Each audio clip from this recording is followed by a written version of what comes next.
here. Now there's one more palette at the bottom here, which is the brain palette.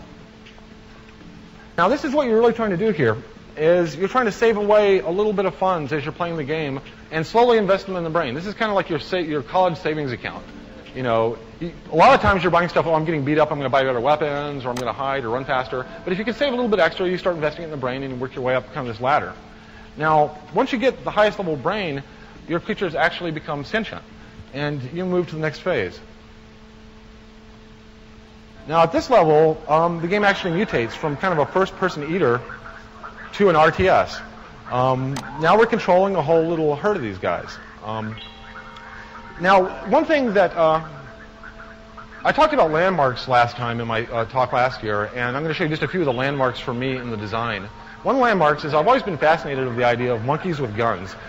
And I don't know why, but just what happens when you give monkeys guns, it's just, there's something cool about that. So at this level, rather than, the creature is now set. You've evolved the creature.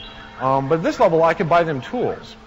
And in this case, I'm shopping for tools, and I'll talk about the shopping a little bit later. In this case, I'll buy them a spear rack. They get excited. We're seeing kind of more elaborate procedural verbs at this point. They'll kind of have a response, decide what they want to do with it.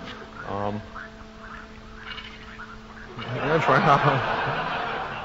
now, before they get into trouble, I'm going to buy them a campfire here. These guys are still a bit excitable. But I'm actually dealing with the social dynamics at this point. Depending on how they play them, they can become very emotional or very logical at this level of the game. Let me buy them a drum. Now, I bought them a drum, and now these guys have decided to start playing the drum. This is actually a procedural dance, based upon my creature.